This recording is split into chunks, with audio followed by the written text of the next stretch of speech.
നമസ്കാരം. നമ്മൾ ഇന്ന് നോക്കാൻ പോകുന്നത് അബ്രഹാമിക മതങ്ങൾക്കിടയിലെ വലിയൊരു കൺഫ്യൂഷനാണ്. അതായത് ജൂതമതം, ക്രിസ്തുമതം, ഇസ്ലാം. ഈ മൂന്ന് മതങ്ങളിലും മദ്യത്തോടുള്ള കാഴ്ചപ്പാട് എന്തുകൊണ്ടാണ് ഇത്രയധികം വ്യത്യസ്തമായിരിക്കുന്നത്? നമുക്ക് ഇതിന്റെ പിന്നിലെ കാര്യങ്ങൾ ഒന്ന് വിശദമായി നോക്കാം, അല്ലേ? അപ്പോ ഇതാണ് നമ്മുടെ മുന്നിലുള്ള ഏറ്റവും വലിയ ചോദ്യം. ചിന്തിച്ചു നോക്കൂ. ഖുർആന് പറയുന്നത് അതിനു മുൻപുള്ള വേദങ്ങളെല്ലാം ശരിയാണെന്നാണ്. അങ്ങനെയാണെങ്കിൽ ആയിരക്കണക്കിന് വർഷം ദൈവം തന്നെ അനുവദിച്ചു കൊടുത്ത ഒരു കാര്യം, അതായത് വീഞ്ഞ്, പെട്ടെന്ന് ഇസ്ലാമിൽ മാത്രം എന്തിന് നിരോധിച്ചു? ഇതൊരു വലിയ വൈരുദ്ധ്യമല്ലേ? ഈ ഒരു മിസ്റ്ററി നമുക്കൊന്ന് പൊളിച്ചെടുക്കാം. ഈ ചോദ്യത്തിന് ഉത്തരം കിട്ടണമെങ്കിൽ നമ്മൾ ആദ്യം കുറച്ച് പിന്നോട്ടു പോകണം, ചരിത്രത്തിലേക്ക്. മുഹമ്മദ് നബിക്കു മുൻപുള്ള പ്രവാചകന്മാർ, അവർക്ക് വീഞ്ഞുമായി എന്ത് ബന്ധമാണുണ്ടായിരുന്നത്? അവരുടെ ജീവിതത്തിൽ ഇതിനെങ്ങനെയായിരുന്നു സ്ഥാനം? നമുക്ക് നോക്കാം. ഈ ടൈം ലൈൻ ഒന്ന് നോക്കൂ. പ്രവാചകന്മാരുടെ ജീവിതത്തിൽ വീഞ്ഞിന്റെ സാന്നിധ്യം എത്രത്തോളം ഉണ്ടായിരുന്നു എന്ന് ഇതിൽ നിന്ന് തന്നെ വ്യക്തമാകും. ഒരു തുടർച്ചയുണ്ട് ഇതിന്. നോഹയുടെ കാര്യം നോക്കിയാൽ പ്രളയത്തിനു ശേഷം അദ്ദേഹം വീഞ്ഞുണ്ടാക്കി കുടിക്കുന്നുണ്ട്. പിന്നെ ഗോത്രപിതാവായ അബ്രഹാം, അദ്ദേഹം ഒരു പുരോഹിതന്റെ കൂടെ വീഞ്ഞു പങ്കിട്ടു. ഇനി മോശയുടെ കാലഘട്ടത്തിലേക്ക് വന്നാൽ നിയമദാതാവായ അദ്ദേഹത്തിന്റെ കാലത്ത് ദൈവത്തിനൊരു കാഴ്ചയായി വീഞ്ഞു കൊടുക്കാൻ പോലും അനുവാദമുണ്ടായിരുന്നു. യേശുവിന്റെ കാര്യത്തിലാണെങ്കിൽ അദ്ദേഹത്തിന്റെ ജീവിതത്തിലെ തുടക്കവും ഒടുക്കവും വീഞ്ഞുമായിട്ട് അഭേദ്യമായി ബന്ധപ്പെട്ട് കിടക്കുന്നു. ഹീബ്രു ബൈബിളിൽ ഇതിന് ഒരുപാട് തെളിവുകളുണ്ട് കേട്ടോ. നോഹ വീഞ്ഞു കുടിച്ച് ലഹരിയിലാവുന്ന സംഭവം, അബ്രഹാം പുരോഹിതനുമായി വീഞ്ഞു പങ്കിടുന്നത്, ലോത്തിന് അദ്ദേഹത്തിന്റെ പെൺമക്കള് തന്നെ വീഞ്ഞു കൊടുക്കുന്നത്, എന്തിന് ദാവീദും സോളമനും വീഞ്ഞിനെ പുകഴ്ത്തി പാട്ടുകൾ വരെ എഴുതിയിട്ടുണ്ട്. യശ്യാവിനെപ്പോലുള്ള മറ്റു പ്രവാചകന്മാരും വീഞ്ഞിനെപ്പറ്റി ഒരുപാട് സംസാരിച്ചിട്ടുണ്ട്. അപ്പൊ ചുരുക്കി പറഞ്ഞാൽ വീഞ്ഞ് അന്നത്തെ ജീവിതത്തിന്റെ ഒരു സാധാരണ ഭാഗമായിരുന്നു എന്ന് തന്നെ പറയാം. ഇനി നമുക്ക് യേശുവിന്റെ ജീവിതത്തിലേക്ക് വരാം. ഇവിടെ കാണുന്ന ഈ ഉദ്ധരണി ശരിക്കും വളരെ പ്രധാനപ്പെട്ടതാണ്.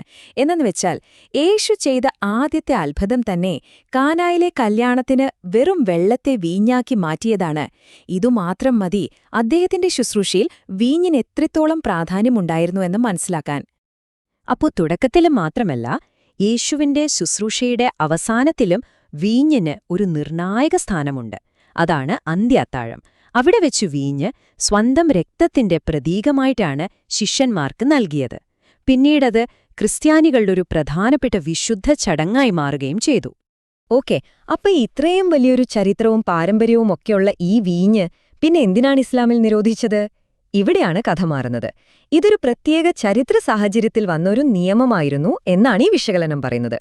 ഇതിന്റെ പ്രധാന കാരണം 7-ാം നൂറ്റാണ്ടിലെ അറേബ്യയുടെ ഒരു സാമൂഹികാവസ്ഥയായിരുന്നു. ഒന്ന് സങ്കൽപ്പിച്ചു നോക്കൂ.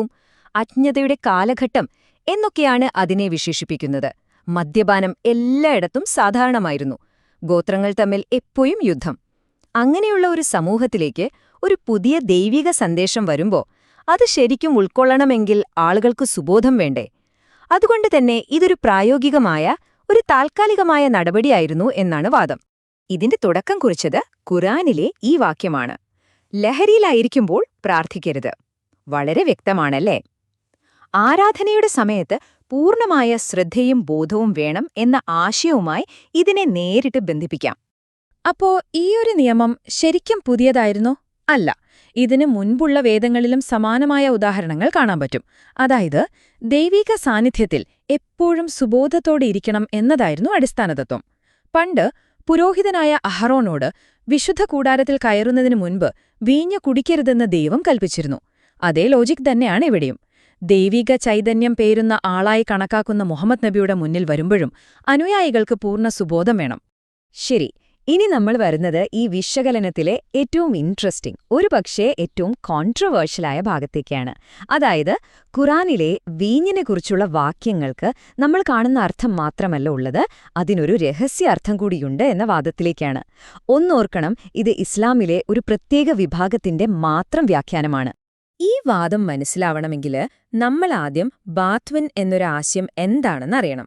സിമ്പിളായി പറഞ്ഞാല് ഖുറാനിലെ ഓരോ വാക്യത്തിനും പുറമേ കാണുന്നൊരർത്ഥമുണ്ടാകും. അതിനെ സാഹിർ എന്ന് പറയും. പക്ഷെ അതിനപ്പുറം ഉള്ളിലൊളിപ്പിച്ചു വെച്ചൊരു ആന്തരിക അർത്ഥം കൂടിയുണ്ട്. അതാണ് ബാത്വിൻ. ഈ ഒരു ഐഡിയയാണ് ഇനി വരാൻ പോകുന്ന കാര്യങ്ങളുടെ എല്ലാം ബേസ്. ഇനി ഈ പട്ടികയൊന്ന് ശ്രദ്ധിച്ചു നോക്കൂ. ഈ വാദപ്രകാരം ഖുറാനിലെ ചില വാക്കുകൾക്ക് നമ്മൾ ഉദ്ദേശിക്കുന്ന അർത്ഥമേ അല്ല ഉള്ളത്. ഉദാഹരണത്തിന് ഖുറാനിലെ നിരോധിച്ച വീഞ്ഞ്, പന്നി, ചൂതാട്ടം എന്നൊക്കെ പറയുന്നത് അക്ഷരാർത്ഥത്തിൽ ആ വസ്തുക്കളെയല്ല, മറിച്ച് പ്രവാചകന്റെ കുടുംബത്തിന്റെ ശത്രുക്കളെക്കുറിച്ചുള്ള കോഡ് വാക്കുകളാണ്. വീഞ്ഞും പന്നിയും എന്നൊക്കെ പറഞ്ഞാൽ വഴിപിഴച്ച ഇമാമുകൾ, അവിശ്വാസം എന്നത് അബൂബക്കറിനെയും അധാർമികത ഉമറിനെയും അനുസരണക്കേട് ഉസ്മാനെയുമാണത്രേ സൂചിപ്പിക്കുന്നത്. അതേസമയം വിശ്വാസം എന്നത് അലിയെയും. ഇതൊരു കംപ്ലീറ്റ്ലി ഡിഫറന്റ് വ്യാഖ്യാനമാണല്ലേ? ഈ രഹസ്യ പാരമ്പര്യത്തിന് കൂടുതൽ ബലം നൽകുന്ന ഒരു കാര്യമുണ്ട്. വീഞ്ഞിന് അക്കാലത്ത് ഒരു രഹസ്യനാമമുണ്ടായിരുന്നു എന്നാണ് പറയപ്പെടുന്നത്. അബ്ദ് അന്നൂർ, അതായത് പ്രകാശത്തിന്റെ ദാസൻ. ഇത് പ്രവാചകന്റെ ഏറ്റവും അടുത്ത ആളുകൾക്ക് മാത്രം അറിയാമായിരുന്ന ഒരു കോഡ് നെയിമായിരുന്നു.